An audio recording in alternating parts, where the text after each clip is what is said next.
Hello to all of you listening with your earballs. My name is Arky. That is Joel C. Cordes over there. Joel, welcome into another beautiful edition of Basketball by Association, where we talk basketball in the association of It's National. it's true. All of those things happen, and that talking is done by us. So, the title wraps up everything nice and neat in a bow. Arky Shea, this is episode 106. We got a lot to talk about with the conference finals having begun and all that stuff. So we'll get the namesake stuff out of the way here real quick. Only 4 players in NBA history have ever logged 106 NBA playoff games in their career, which again, it's odd when you get into these and you're like, oh, there's not that many guys who have hit these different thresholds. But the one today, I am not sure what his role would be in today's NBA because he is an absolute throwback to throwbacks.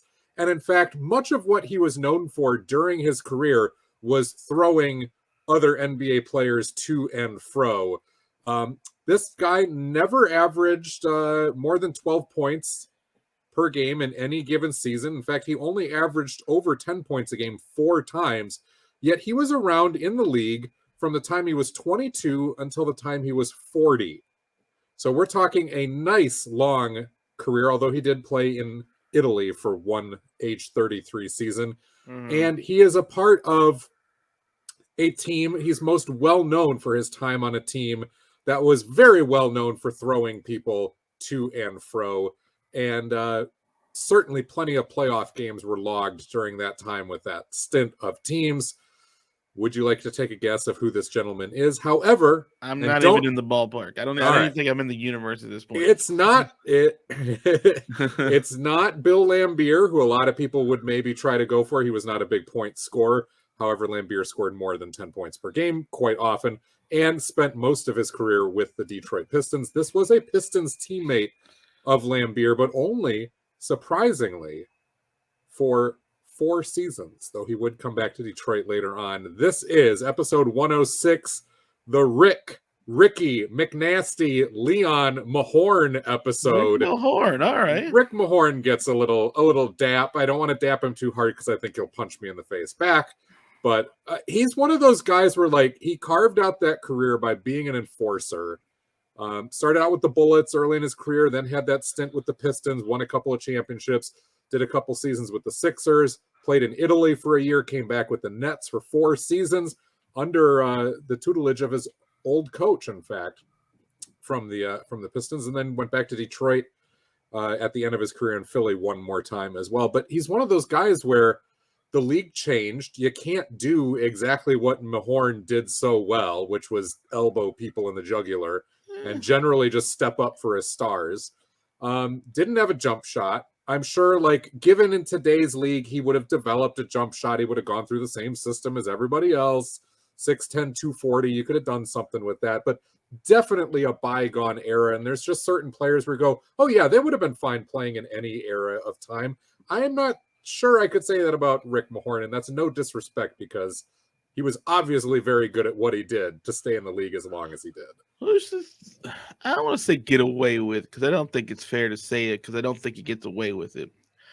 But as far as being that kind of guy, are we talking a couple of guys left in the league that could be anywhere near that, like a Draymond Green type that's known for physical defense and spin on his fair share of high kicks and scraps with other people in the paint, and one side bloody or the other is bloody too. I mean, I feel like we're down to probably just a couple of guys that are kind of known for that. But I would say Draymond Green's more skilled than what we're talking about with Rick Mahorn. But I mean, right. As far as the role he has sort of carved out since he's come from Michigan State into the league. Yeah, PJ Tucker comes to mind. That's fair. Patrick Beverly comes to mind. Patrick Beverly, boy, that guy just different this week. Oh yeah, different position, but still that same kind of attitude. Yeah. There's a few other guys. I mean, Jimmy Butler dabbles in that at times, and we're gonna. But I wouldn't call Jimmy Butler that guy. Butler. Yeah. No, we're gonna. And Jimmy Butler's a star, playing that way. Whereas Rick Mahorn was there to make the job easier for his stars and to make sure that nobody messed with them. You know, I don't mean just like physical, but I mean like that's their thing. Like their only thing is that physical You presence. think of Charles Oakley and Anthony Mason yeah. was that way, and a lot of those great teams back in the 80s and 90s had one guy. PJ Brown was another one. They had that one guy whose job it was, and it just turned out to be the power forwards most of the time too. Just to mess things up and make sure that you stayed away from their star centers and star wings. Even though he was scrappy, like I wouldn't think, like you wouldn't put a John Starks in that position. You know what I mean? Like, no. Even though he was a guy that wasn't afraid to sort of get up to someone else's chest and maybe even throw an elbow or two. He was an instigator, but a guy like John Starks or a Reggie Miller are going to run their mouth and instigate, and then when it really gets nasty, they're going to hope that they've got a Charles Oakley or an Larry Davis, Johnson comes over, Dale Davis, coming in to help them. Antonio Davis, I should say. That's cute.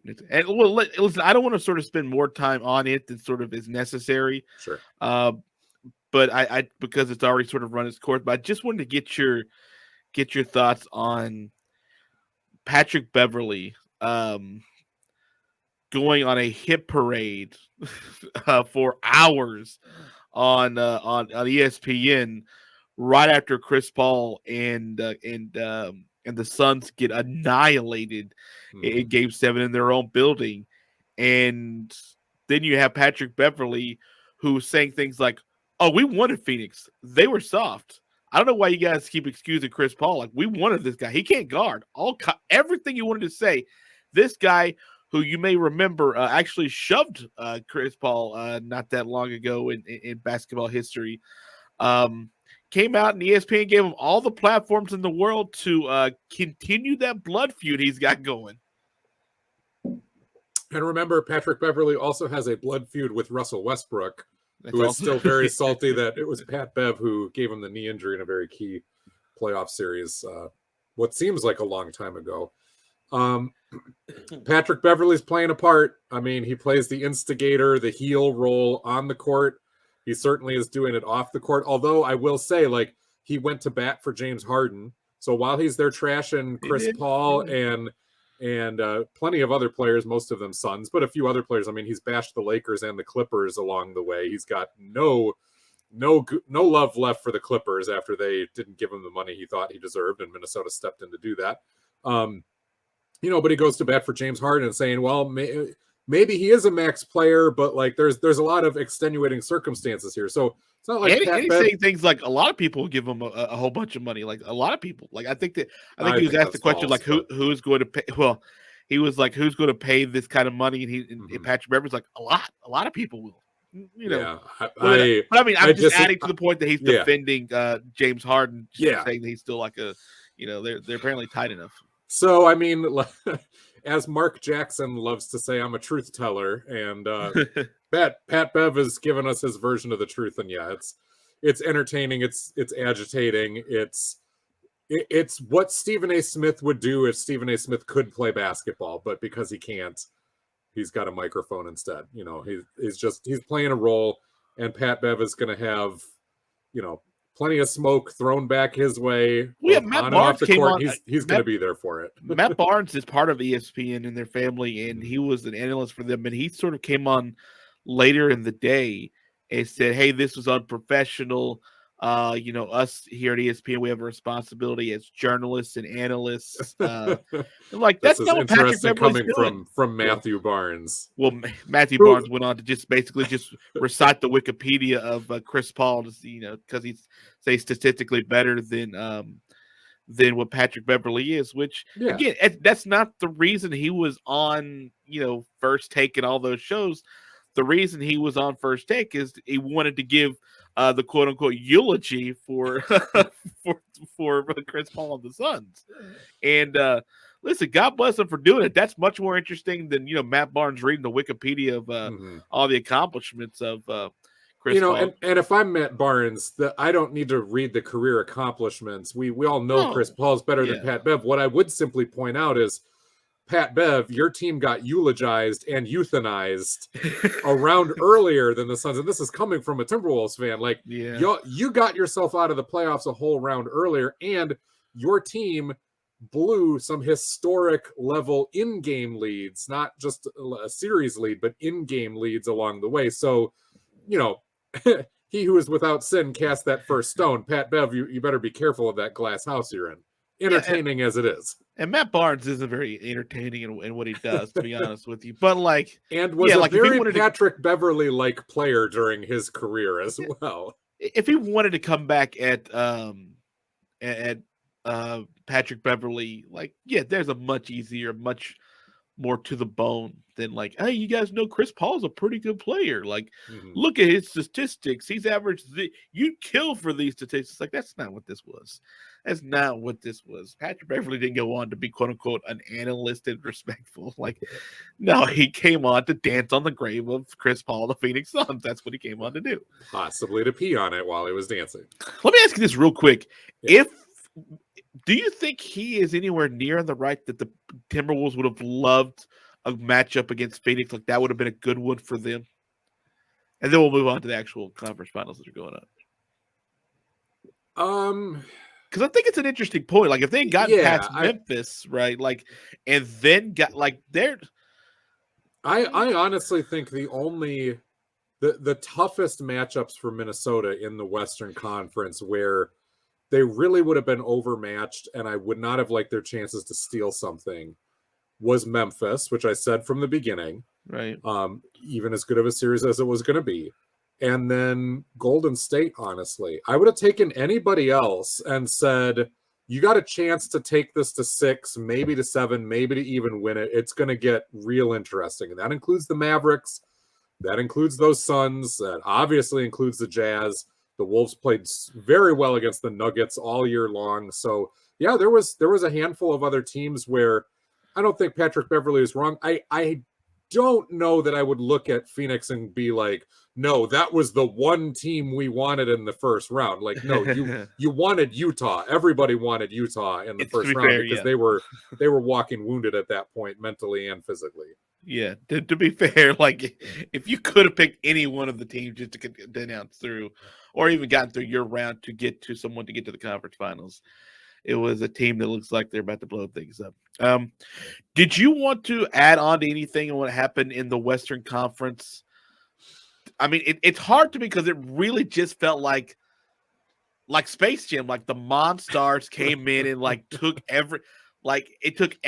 all the talent, everything that worked for Phoenix just didn't. Like, it was just the weirdest looking game and performance from Phoenix that I could possibly imagine, and the duddest of duds that I'm not even sure. Like, the whole saying is like sometimes you want to learn from the tape, and sometimes you just want to burn the tape.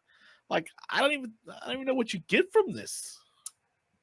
Everything that can be said about that game has been said. Yeah. And very hyperbolically. But what's so crazy about that game is you can go as hyperbolic as you want, and you're still probably not hyperbolic enough. Like, you're not hitting them hard enough. It made me think of, like, I wish that this game had occurred 20 years ago and we were still kind of in the height of the newspaper era, maybe 30 years ago, because if I was the headline writer on the front page of whatever newspaper it was covering that series, my headline simply would have said, "What the hell?"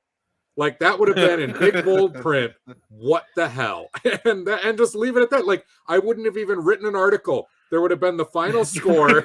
I would have given the box score. There would have been no recap, and that would have just been it. Because, like, you're right. You cannot, unless you were there to witness it and watch that game, there is no highlight. There is no post-game recap. There's no talking head debate that can fully encapsulate sitting there watching that game, watching the number 1 seed in a Game 7 on their home floor with as much talent as they have. And what was worse, a team that for the last 2.5 years has been built on chemistry. You and I lauded and applauded them just a week ago. Like, we spent 15 minutes, 10 minutes on them. Like, to have none of those things. And for a team in the Dallas Mavericks who, yes, good. We know Luka is very good, but we all thought was going to be overmatched in the series. And we all thought, okay, it's cute. Phoenix has let them hang around and they got a couple of games in Dallas, and that's nice. And then you got to game 6 and it goes back to Dallas and Dallas wins again. You're like, man, Phoenix, you're kind of messing around with this. Like Yeah. you had to put them to bed in 6. Like, yeah, they got those nice little cute wins when they went back home, but you needed to win that in Dallas. And the fact you didn't, that's getting a little dangerous. But Yeah. none of that would prepare you for game 7 to not only not be competitive, but to be like, again, NBA players playing against a rec league team of second graders is what it looked like. Yeah. Like I you know, I don't think there's anything else we can say to sort of do justice to sort of what kind of collapse that we saw and how quickly the collapse happened. And it was from the start. Like it just, yeah. I mean, like the Space Jam is the best analogy I can come up with. Is that like they just was a completely different team than what we were used to seeing, and boy, they just, God, that it was off. We're gonna give all this shade to Chris Paul, and rightly so, because this has happened before. It's happened way too many times in his career. It is the big demerit against his career. It is there until he proves otherwise. And sometimes series losses that he's been a part of were due to injury, which of course is outside of his control, but it's happened. But on the same side, an equal, if not greater amount of shade needs to be placed at the feet of Devin Booker, DeAndre Ayton, and to a slightly lesser extent, Mikal Bridges, because that, honestly, that's the big three. That's the foundation. That's the future. Chris Paul is a leader. Chris Paul has been such a catalyst in moving them forward. He had some great moments during the playoffs. He had some great moments during the regular season, but it's been very clear all year that he's not the same Chris Paul he was last year, that he's moving into more of a support role. And I'm not trying to shield him from the smoke. He should have been able to circle the wagons, and so should Monty Williams, and all of this goodwill and just the foundation that they had built throughout this regular season the last 2 years should have been able to prevent something like this, and it just didn't. So there's plenty of blame to go around. Plenty. But Devin Booker went scoreless the entire first half. DeAndre Ayton had like one basket. Mikal Bridges, granted, was trying to guard Luka, so was not there for his offense anymore, but provided zero offense as well. And really, it's Booker and Ayton, where I understand missing some shots. And I did see Ayton trying to compete inside on some possessions that just didn't go his way. But when you miss all those shots and your team misses like that, you are the two stars. And we were just the week before talking about how Devin Booker had morphed into a fairly legitimate two-way player and an absolute offensive superstar, and how DeAndre Ayton was deserving of max money and all this stuff. And like, man, this is just, it's not just a bad taste. It's like you had the bad taste, you puked, and then you ate it again and had to puke again. Like, this is bad. It's really bad. Well, that's quite the sensory overload I just got now. Sorry, everybody. So now I went hyperbolic, and yet it's still not hyperbolic enough. I think, I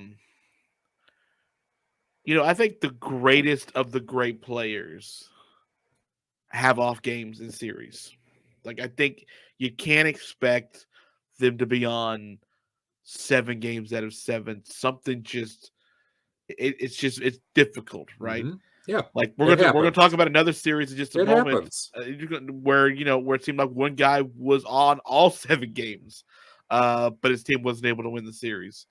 It's just hard to expect that, but you can't be off more than 1 or 2, and you can't have everybody off at the exact same time, right? But my 2 other things were, and you gotta be on. Somebody's got to be on for Game 7. And it has to be somebody, a person, someone. Like, someone's got to. And this just felt like I don't even know what to blame in this situation, but I don't have to worry about it because I can move on for the Western Conference Finals, which start tonight. Before we get to that, let's wrap up what happened in the East real quick. Milwaukee chokes away a 3-2 lead. Never even got Chris Middleton back into the lineup. That was unfortunate for them. They thought that at the beginning of the series there was a chance they might be able to get him back if it went 7. Well, it went 7 and they didn't get him. And God bless Giannis Antetokounmpo for the effort and trying to be the guy to sort of lift the entire team for one more series. It was going to be difficult once you didn't have Middleton back in the lineup at all. I think he becomes the first player to go for 200 points, 100 rebounds, and 50 assists in a series, which is just dumb. It's just dumb. D-U-M dumb. That's right. And they didn't win. They didn't win, and especially, like in game 7 when you saw that like Giannis was scoring like 14 of the first 15 points or whatever. Like it was some crazy number early on. Like it wasn't going to be sustainable. And Boston was a deeper team, a healthier team, and a more ready team. And they're a good team. And unfortunately for Milwaukee, the loss of a really good player, Chris Middleton, cost them that series overall. And Boston ended up obviously taking advantage and winning. But, good effort, even though, like, again, at the series that felt super physical and it felt a lot better than what the final score ended up being, Boston moves on. Excuses don't work, but reasons do. And Chris Middleton's absence is absolutely a reason why the Bucks ran out of gas. I don't consider it choking away. Yes, they were up 3-2, but it was proven almost immediately within that series that home court advantage did not matter. Those two teams were winning on the other's floor routinely throughout that series. Did it help that Game 7 was back in Boston? Sure. I'm sure it helped during a couple of runs that the Celtics were able to make, and you get the crowd behind you and everything like that. But yeah, Giannis doing all those things, and he did get yeoman effort from Brook Lopez throughout the series. Drew Holiday, unfortunately, though, was a guy who was kind of coming and going as far as being the second wheel. There was some nights that he had it and some nights that he didn't. He's had 21 points and 8 assists, 5 boards in Game 7, but minus 19 while he was on the floor, 9 of 21 from the field, 0 of 6 from downtown. Like, he did not have it, even though the box score would seem to indicate that he might have. He didn't. He was not the second wheel that they needed, and they didn't get a huge game out of Bobby Portis. Brook Lopez was the only guy in double figures other than that, and every single other Buck had 1 basket or less. Every single other one. So, yeah, well, that's the thing we were just talking about. More like, weapons. Giannis was on, so to speak, in that game, and you got a little bit from Drew, but Pat Connaughton was no help in that game. Grayson Allen was no help again, and he's disappeared a lot of games. Yeah, like Giannis needed something, right? And they're always talking about like the great ones, like Michael could carry a team throughout an entire series. I don't think it's possible to do that. Like that game featured Grant Williams going crazy from 3. Grant Williams. Well, they kept leaving him open. They kept leaving him open until I think he shot 18 threes. Yeah, and he missed a few early on where it's like, ooh, they're daring him to shoot. But what that eventually did, because he kept shooting, was that he did get into a rhythm. And he was 7 of 18 from downtown.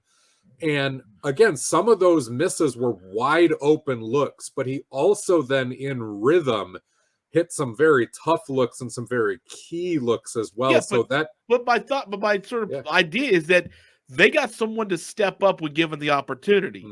Milwaukee, the last 2 games, got nothing like significant. Not to that level, yeah. Yeah, not anywhere near to that level. Not even just talking about like a bench player or somebody coming in, excuse me, for any type of yeoman minutes. Like that game 7 is like the Grant Williams game.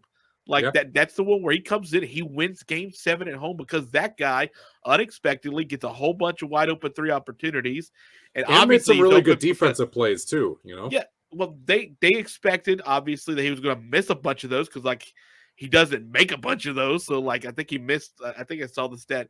He missed like his first 30 or something to start his career, and like he's it's not sort of what he's known for. And then guys at this level if they shoot the three and you keep giving them a chance to get into a rhythm and they find the rhythm, hard to stop it. Like momentum is a wonderfully curious thing. Yeah. So, that ended up being a huge boon for the Celtics because I don't know where the Celtics are in that game if Grant Williams doesn't have that type of game. But, the Celtics played pretty well overall without it. And Boston was missing Robert Williams III, who's very important to them. But when you look at the different rosters and you look at who you're missing, that depth behind you means a lot. Chris Middleton being the team's second wheel on a Bucks team that's not loaded offensively. They've got a lot of other helpful pieces, but those helpful pieces need wide open looks. And Chris Middleton, outside of Giannis, is really the only other guy that generates open looks for other people. And Middleton does it with the gravity that he creates because of his shooting. Drew Holiday just isn't that guy anymore, though he can do it on a game-by-game basis, just not every single night. So Chris Middleton's absence, enormously huge. Robert Williams' absence, yes, it's big because he's their starting center. He's one of the leading shot blockers in the league. It's a series against Giannis. He would have been very helpful to have. But what's the depth behind him?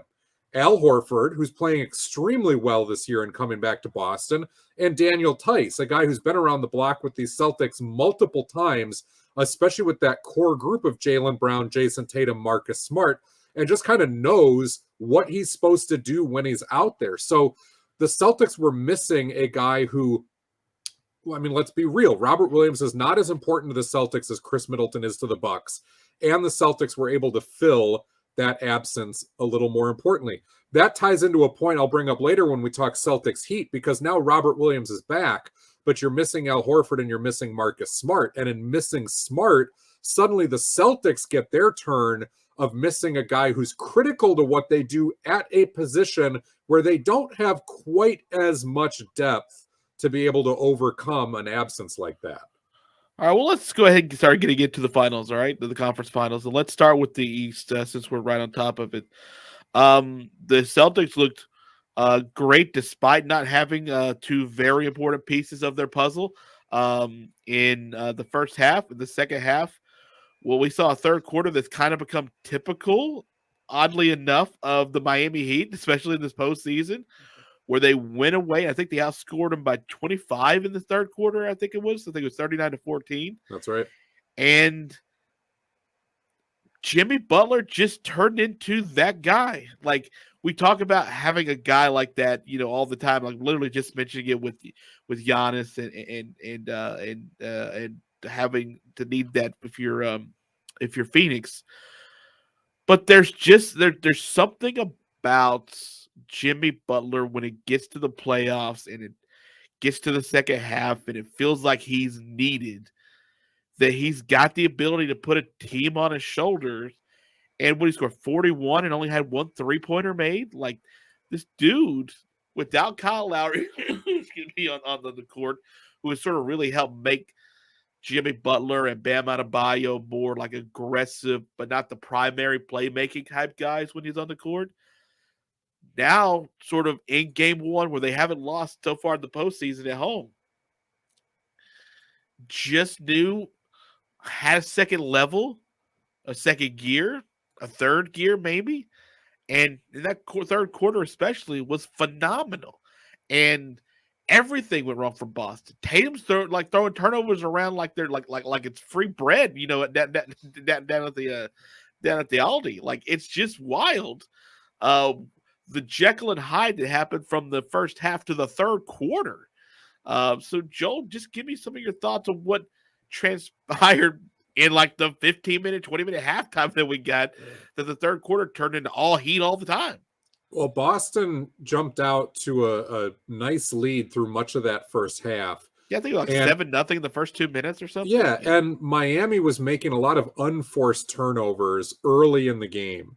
Just some silly passes, some weak passes, and Boston was able to turn that into a little bit of a rhythm, and they were able to maintain that lead, although Miami kind of kept coming back, and then Boston would jump back out again. But what really did Boston in is that Miami began to force turnovers. It wasn't just unforced errors. Many of the Celtics turnovers were forced, but it was fairly simple stuff, and it's an effort thing.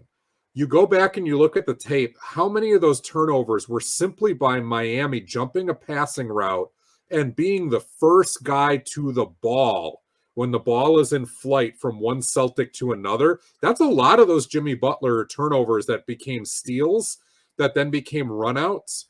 Max Strus got one like that. PJ Tucker forced one and they were able to get a run out on top of that. Like, it became a rhythm thing and Boston got disjointed. And then Miami, because they got some easy layups, they hit some jumpers. Jimmy Butler hit some very tough jumpers where he was doing an amazing Jason Tatum impression. Like, a lot of those mid-range fall away stuff off the baseline, that's like a Jason Tatum special. And Jimmy Butler's been doing it for longer. But it was just kind of funny to see Tatum having to guard Butler and get hit with his own move, essentially. Yeah. Although maybe it's Butler's originally, whatever you want to call it. And Jimmy had it going, but I think his rhythm came from that defensive intensity, and there was a lot of Heat who were playing that way. Butler's going to get the laurels here, and that's fine. But really the entire Heat roster, anybody that appeared within that game, and especially who showed up in that third quarter, they were out there just moving faster, and they were jumping routes very aggressively. They were crossing people's faces. It's basketball 101 that you got to meet your pass, and you cannot let the defender cross your face. And Miami was able to just capitalize on that over and over and over again. And again, a lot of guys stepping up. We've talked about Miami all year long. They take advantage of other people's mistakes. I have thought about the analogy you made last week all week, and I love it. You compared these Heat to the New England Patriots under Bill Belichick, and where it's not so much that the Patriots had, outside of Tom Brady and certainly plenty of talent, but it's not as if they had like one special thing that they did. They're rather amorphous in that from year to year, they'll play a different style, they'll do different things, but what they had was an identity. Only certain players were going to fit within that system, and they were going to execute at a high enough level and defend at a messy enough level that they just wait for you to make mistakes or to show up a little bit wounded or not on your game, and that's when they really pounce, and that's when they look amazing. And Boston coming in there without two of their starters, I mean, no Marcus Smart, no Al Horford, it cannot be understated how important that is, and yet no one's going to care. I mean, it's just the way it is. Boston took advantage of Milwaukee for not having Chris Middleton, but Miami was able to capitalize off that. But how did they do it? They did it with some effort stuff that any other Celtic, even though they're not Marcus Smart or Al Horford, could have probably controlled a bit better than they did. I point to Jaylen Brown, for example, who was doing numbers in that first half, and in the second half, he got clamped down, and that was, again, I think you're completely right. Like, there is just a boy, it really just seems like it's sort of a lazy thing to say about modern NBA. It's effort. Like, you have to want to play that style. You have to want to play it night in and night out to be able to do it this consistently and this well. This isn't all right, it's the playoffs, let's play defense now. And both these teams are really good defensively. Right.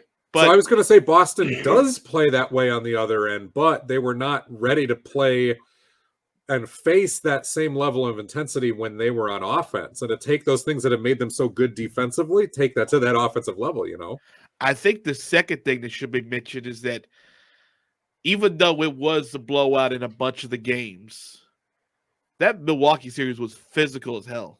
Like, that had to have taken a lot out of Boston and Jaylen Brown, I think, in particular. And Miami plays that just as physical style as anybody in the league. And Miami's had like 5 days to get ready. Boston had like an hour and a half in a plane flight to be able to sort of rest and get ready for this series. I mean, they just played Sunday afternoon, and now it's Tuesday. They're opening up the finals against a team that's ready to punch you in the face again. Like, plus Miami just played Philly, which was not as physical overall of a series. Right. So for Boston, like, that turnaround is significant, I think, to sort of consider, because Miami isn't just going to allow the game to come to them. They're going to go after you and after the game. And so while you had a good opening up start of the game, Miami, as good teams do, and as Eric Spoelstra, who is um, been a fantastic coach his entire career. Like people forget, like he was in the playoffs before LeBron showed up with D Wade. When it's like Udonis Haslem was still on the team. Like I think he was like I think he was there 2 or 3 years before LeBron was there was their exposure as the coach. That these guys are good at it, man. This team's been together for a while, man. Like outside of Kyle Lowry sort of being the new kid on the block, so to speak, at like 37, but not even in the lineup. Like these dudes have that identity.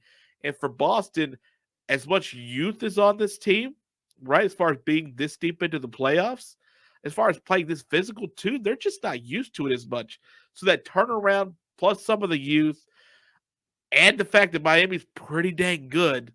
Like, I think if you're Miami, you were licking your chops coming into that game one. Yeah, I mean, Boston has their share of young guys. I don't consider them a young team anymore. Jaylen Brown, Jason Tatum have done this enough times. Robert Williams has been through 3 different playoff runs. Peyton Pritchard is a newbie, but Daniel Tice has been there before. Marcus Smart has been there. But I mean, plenty this of times. team, Grant this Williams, Boston team that was like making the Eastern Conference Finals, like in the bubble or something. I think what it is, like that, like there's like 3 or 4 of the same like same guys, and then like a whole bunch of dudes that played it like just a couple years ago that aren't on this team right now. There's a lot of there's a lot of difference on this team that sort of get this far to play this kind of style this deep into the season and not be quote unquote in a bubble. For sure. And Miami gets 5 different players in double figures that night, and the other 4 guys all scored multiple baskets while they were in.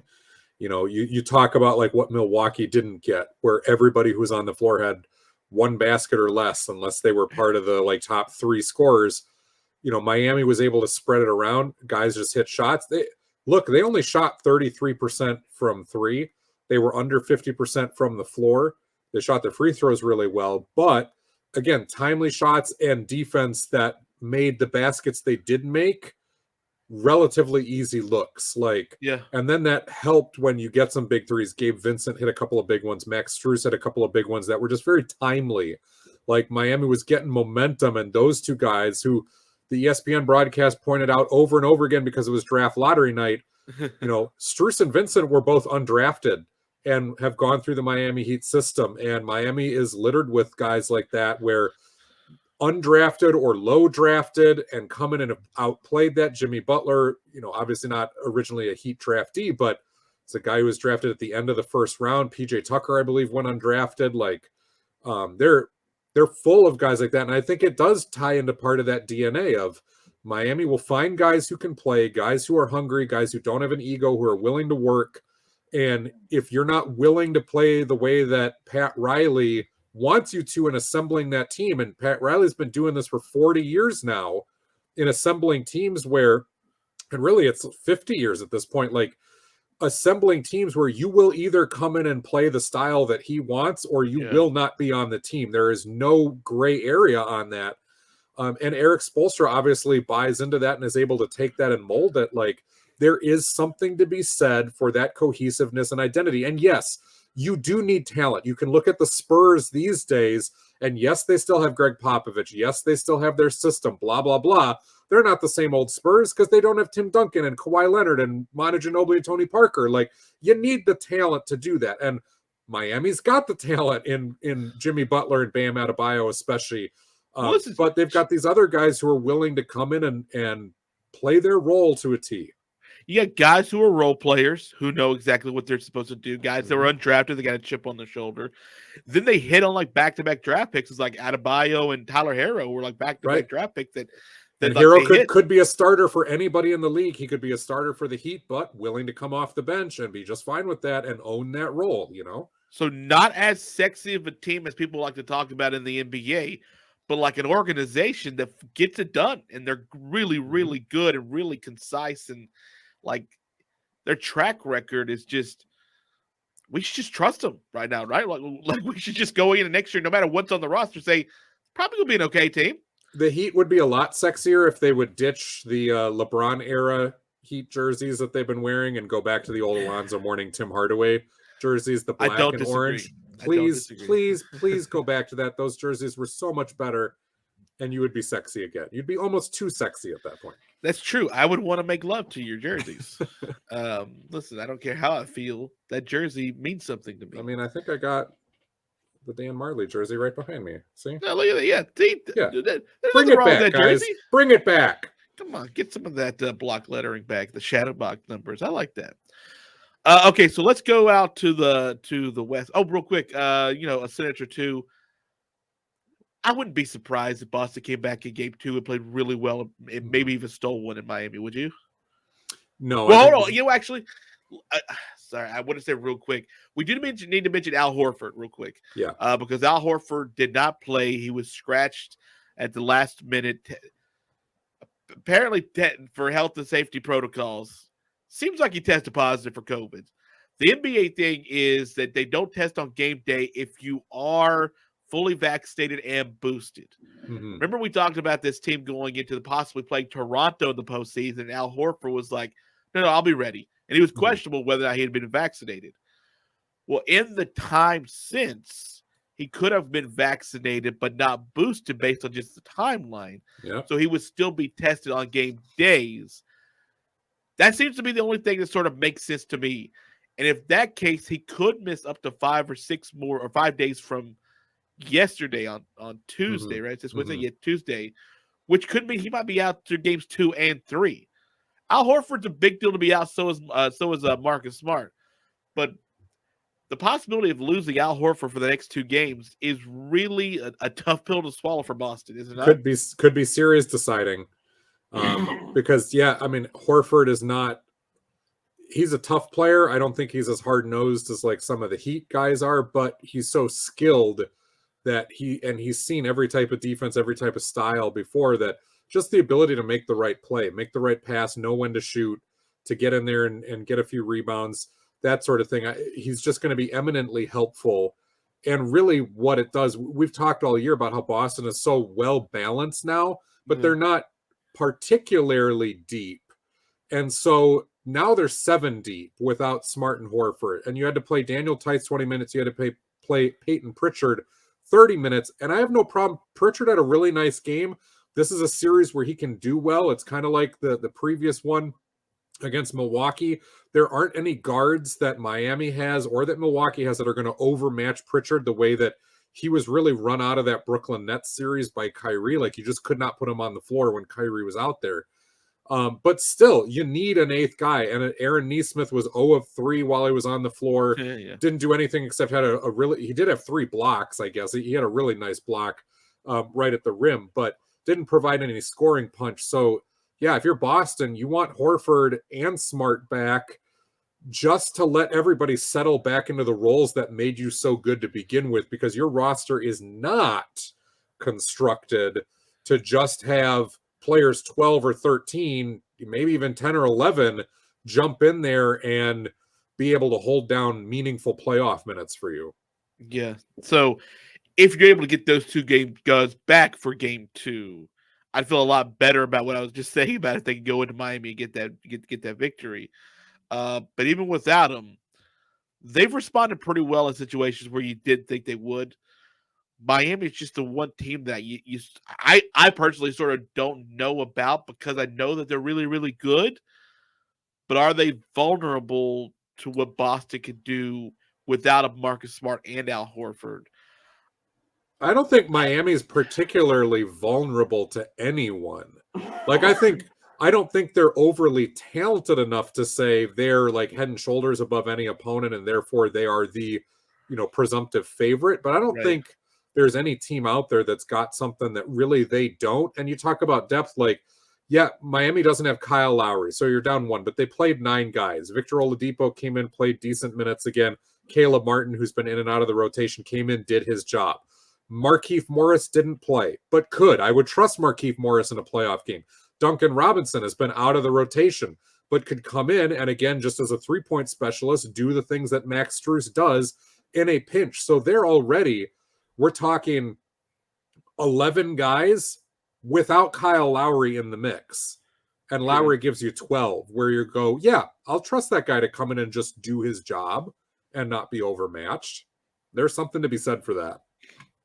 No, I think that's fair. I think it's completely fair to say that. There's a trust that I keep building for Miami. The more and more I see them do it, and it gets the different styles of teams they've had to do it against. And part of that trust also for me is it's just overall they're staying healthy, except for Kyle Lowry. And I think they're undefeated without Kyle Lowry in the playoffs. I think they're 6-0 without Kyle Lowry in the playoffs. So we're 7-0, I think, after last night. So yeah, I don't know. Maybe I should be completely thinking as talented and as drawn in as I do get sucked in by the talent that Boston has. I should remember what Miami is, and also remember that I hate them as a Knicks fan.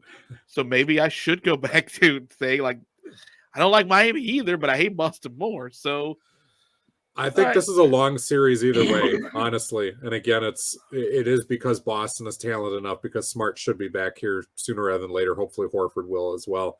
And because I don't think Miami is built to just run away with a series this late in the playoffs. But again, we keep betting against them, and different things go wrong. You talk about Lowry being gone, but Lowry was playing about 24 minutes a game. So what does that mean? 5 extra minutes a game for Tyler Hero. You're more than okay with that. 5 extra for Strus and Gabe Vincent. They've shown they can handle it.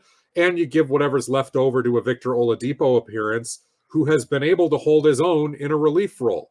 So you're not, as valuable as Kyle Lowry is out there, and you certainly would rather have him in the lineup, you're not essentially losing anything that you can't find meaningful minutes elsewhere with your other guys by spreading it around. And that's what Miami's doing.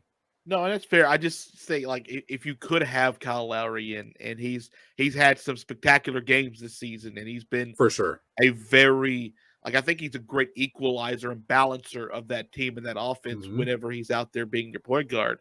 It's just, I just think, clearly they're winning without him, so it's not the biggest deal in the world. But all things being equal, if Kyle Lowry was in, I think they could win this thing in 6. It gives you another fullback body to bump into people, to chip them as they come through the lane, to play physical. Kyle Lowry's the best in the business at taking charges. Oh boy, is he? And then grabbing some steals. And complaining about him too. Right. He fits that MO of what they built in that starting lineup. And that is where, Gabe Vincent, also kind of a compact, strong guy, but doesn't have that years and years and years of knowledge of being a hard-nosed defender like Lowry does. And certainly Strus is not that type of player, although he's put on quite a bit of muscle.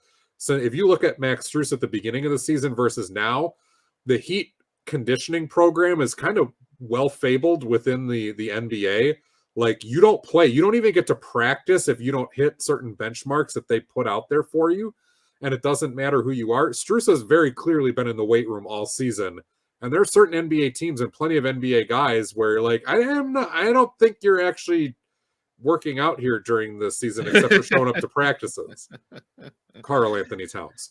And that's not very nice. By the way, it wouldn't be the first name I would have thought of either. I would have gone maybe toured Pennsylvania to ask for at least the first name you would have thought of. But that is to be fair. Let's go to the West and talk for a few minutes about the Western Conference Finals, which are going to get underway. It's everyone's prediction was true. It's Golden State versus Dallas for all the marbles in the West. What kind of a shot do you give Dallas in this series? I give Dallas a Luka Doncic sized shot because okay, we got to give credit where it's due. Like, yes, the others stepped up, and that was the catalyst when Spencer Dinwiddie had a good game and Jalen Brunson were having a good game.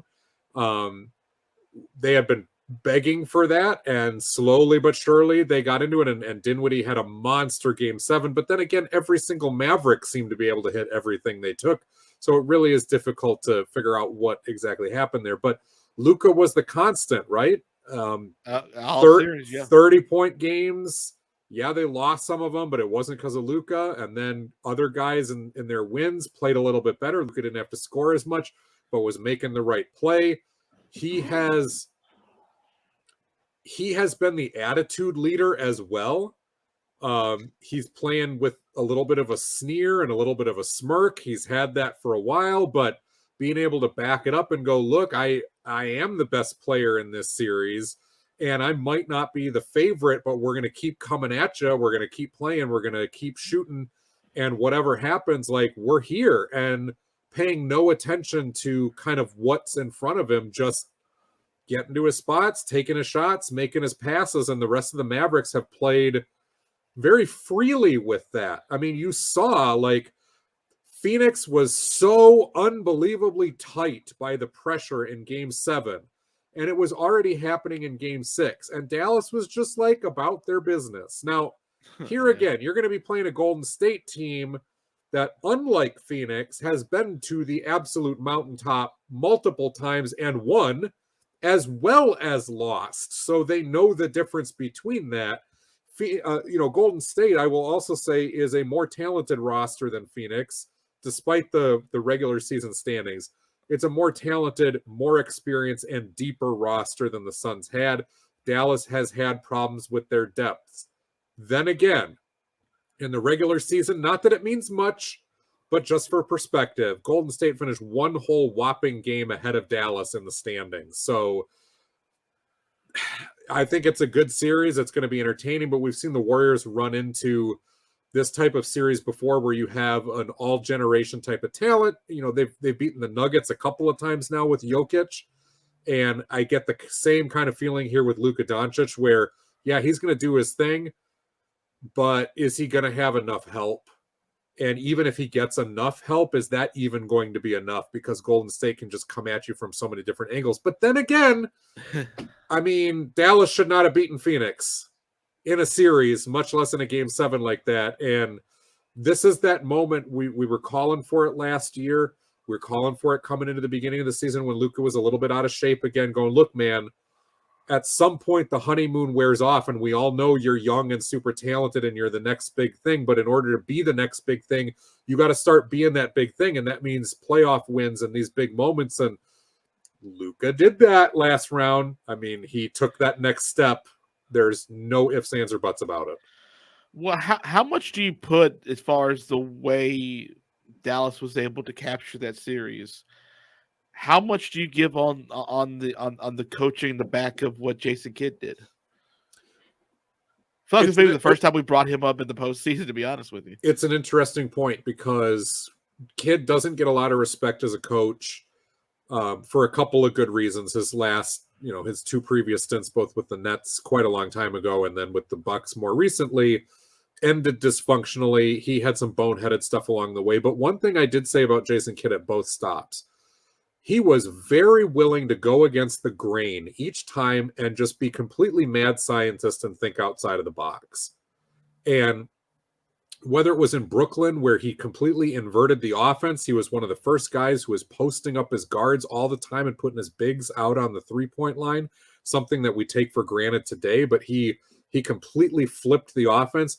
Then in Milwaukee, he made Giannis a point guard for a while, and he was trotting out these extremely long lineups that, yeah, they had some chemistry issues, but they were blitzing everything, and just the wingspan on those lineups, insane.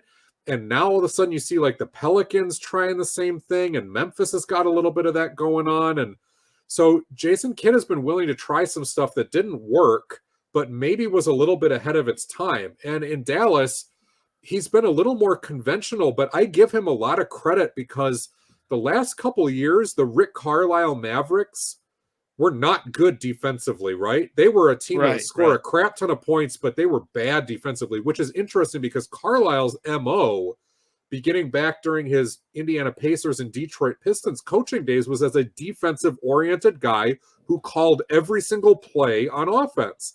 And there was no freedom. He was a Larry Brown-type clone. He got to Dallas and eventually started to open things up a little bit more, because he had point guards like Jason Kidd at the end of his career, and then with Luka, and it became this free-flowing thing. But Dallas was bad defensively. Jason Kidd comes in, and in 1 year, suddenly the exact same unit as last year becomes a top 10 defensive unit. Yeah. Like, I give a lot of credit for that. And Dallas, we give that credit to Luka, and we give the credit to the others for stepping up finally when they needed to. But the Mavericks did defend hard, and relatively well the entire series. And that's what kept them in that series for as long as it did. And yes, Phoenix played awful and couldn't guard and couldn't hit shots. But if you go back and look at that tape that deserves to get burned, Dallas was playing good defense throughout. No, I don't think you could allow 27 points in the first half, an entire half of basketball, and not play Yeah. some good defense. Like Yeah. no matter how bad everyone else is shooting, like it's just, I feel, to me, impossible at this point to be able to do it that way. Okay, so I'm sort of with you. I feel like, again, we're not at the coronation yet, but I feel close to saying that this is exactly what we thought the Golden State Warriors path would be, which was to get through the season, reassert their dominance, play really well in the season, get to the postseason, play really well in the postseason, and for the most part, they have. They got one final hurdle to get through to get back to battle for the Larry O'Brien, but I haven't seen Golden State show me anything in the postseason to think that they shouldn't be the team that wins this in, I mean, maybe 6, like maybe, but like this feels like a gentleman's sweep kind of thing. Am I way off base? Not entirely. I'm feeling 5 or 6 as well. 5 is not out of the question. But Luka's been that good, and again, Dallas That's is fair. It's fair. Dallas is underrated defensively to where I think the Warriors are going to have to really work. I wanted Phoenix to get to this Western Conference Finals. I thought that'd be the better matchup against the Warriors. They had some fun regular season games. Those two teams did. They're both in the same division. I like Phoenix a lot. Wouldn't have been upset if they would have upended my pick and made it back to the finals. But I love watching Luka play. Dallas as a whole, you and I have talked about this before. Like, we're not going to like turn off the TV when they're on, but they're not as engaging as certain other teams. They won't get me to turn it on. Yeah. Luka's not enough in itself just to get me to turn on like a Wednesday game. Like, granted, these aren't a Wednesday game. I mean, we got a lot of star power in this game, in the series. But like, the style of play for me is sort of a non-starter at this point. But I mean, they're here, so I mean, I'll be watching them. But like, it's not an attractive style for me. It feels like, and I'll go back to Nikola Jokic. The Nuggets made the Western Conference Finals a couple years ago. The Portland Trailblazers made the Western Conference Finals a few years ago. And in both cases, you had Damian Lillard at the top of his game. You had Jokic at the top of his game. But it just wasn't enough because they had kind of overachieved to get to that point. Mm-hmm. And they were running up against an opponent, whether it be the previous iterations of the Warriors or the LeBron Lakers in the year they won the championship, running up against a team that did not overachieve to get to where they were. They were there very specifically because they were supposed to be there all year, and they were just doing exactly what they were supposed to, which is what you just pointed out as well. And it feels awfully like that again, where, again, strange things happen in sports. That's why we watch. Dallas is more than qualified. They've earned it. Like, they worked hard to get to this point. They earned this opportunity to see what happens, but this does not feel like an even matchup for so many reasons, compared to, like, we look at Boston and Miami on the other side and go, yeah, it's the number 1 seed versus the number 2 seed. They earned it. That's an equal matchup. Those two teams were in the top 4 all year.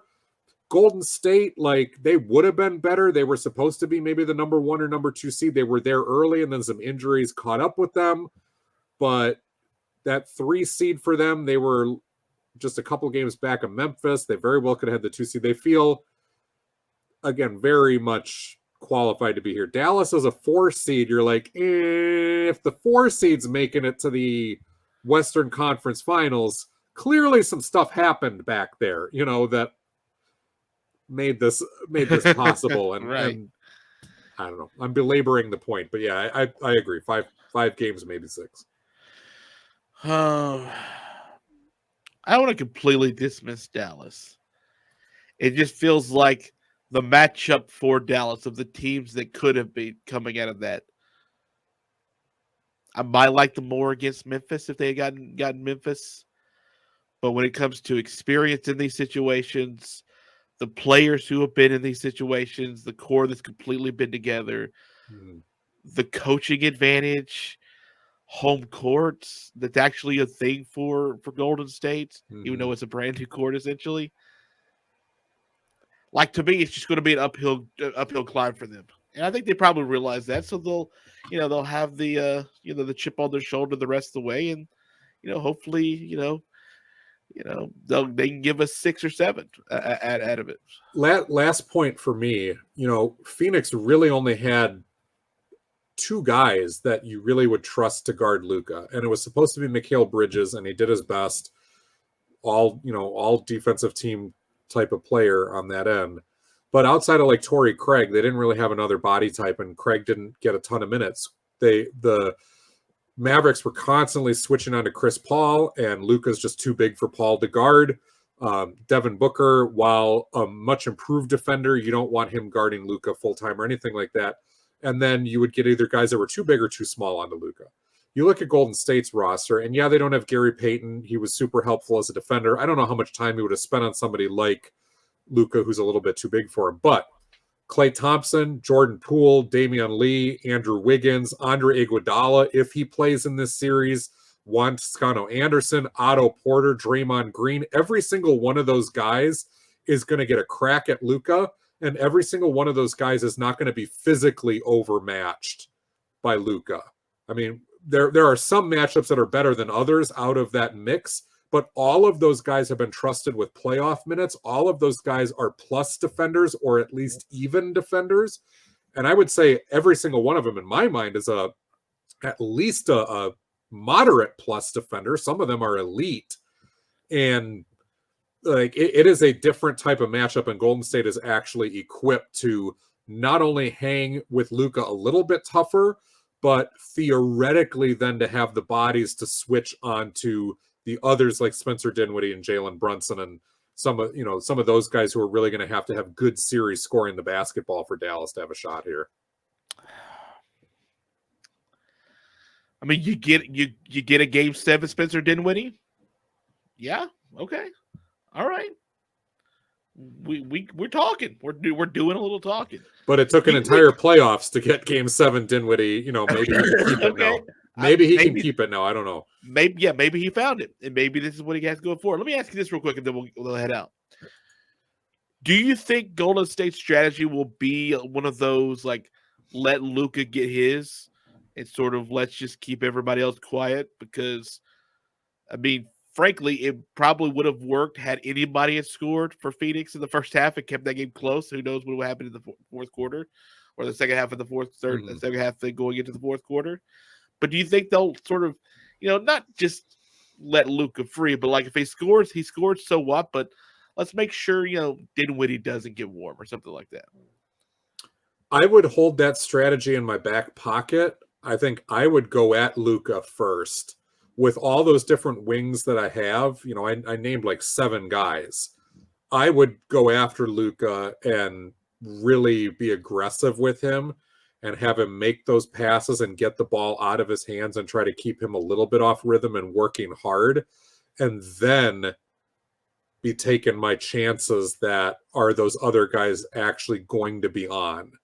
Can I tire Luka out a little bit so that maybe he's less effective on the defensive end? And then I'm going to target him on the defensive end as well. And I'm going to try to just keep him tired and see how that goes. But your strategy, which is kind of the polar opposite, that might be what I would do as plan B in a game, 3, game 2, 4, whatever it is, depending on how he responds if I have to shift strategies. I was just trying to see how much he played against Phoenix. He played 44, 36, 34, 37, 35, and of course the 30 in the blowout. Right. Reasonable playoff minutes. Yeah, okay. So just all right. So he's averaging 35 and a half through the regular season, and in the playoffs it's just a tick more. So it's not too bad. Not too bad. Okay. So I think I'm with you strategy wise. I think that would work for Golden State. Golden State's strong enough. They've been, we just talked about how good Boston and Miami were defensively. Golden State was the golden child of that early in the season, and that everyone was speaking to. Phoenix was really good defensively, so we've seen. Excuse me. Golden State can do this. They're like. I hate dismissing a team, especially because they have just one superstar compared to everything else. But it feels like you put the scale up, right, and you start stacking the weights onto the side where the advantages are, and it feels like it will be too much for Dallas. Like Dallas probably should. Most people probably didn't expect Dallas to be this far anyway, right? So this is sort of like playing with house money. Just go to the wall, go balls to the wall, right? Just see whatever you can do, and whatever comes out comes out. Maybe you win. Maybe you end up coming out with 6 or 7 games, and who knows? You get to game 7, anything can happen, right? Or maybe you still want in the Bay, and you come back and you nothing else, split at home. Like I don't know. This postseason has been a little wonky. I'll be honest with you, but I also would caution the pure love for Golden State because of with experience comes also age that we've seen sort of happen with these Golden State Warriors. Clay has had great moments in games in this postseason, but it's taken a while for him to ramp up in some of these games too. Same thing with Steph. Steph was going off the bench essentially to start the playoffs. He's not now, but it's there. It's there. It's a series that I am trying to make myself more intrigued by, and I can be, especially if they're able to sneak out one of these first 2 games. Absolutely. Yep. Okay, good. We're in agreement. I talked myself into a 7-game series and a coin flip at the very end. I like it. Episode 106 is in the books, everybody. Thank you, Rick Mahorn, for punching people in the face and giving us the ability to name an episode for you. You can find Basketball by Association if Arky Shea stays alive through his COVID, oh my god, his non-COVID illness. You can find us on YouTube. Like, share, subscribe, ring the bell over there. You can find the audio-only version, Spreaker, Spotify, iTunes, wherever you get your podcasts. And we'll be back next week. I think we're doing midweek yet. Soon we're going to be shifting days again here, but I think next week we're midweek, and we'll see whether Dallas got a game before then. This is proof. This is the only reason I found so far not to have children so far is what is dealing in my chest and nose right now. Other than that, have as many babies as you want. This is the one reason where it's just like, no. And my kid's not even going to school yet. I'm looking forward to that. A whole new world awaits you. Bye. Bye.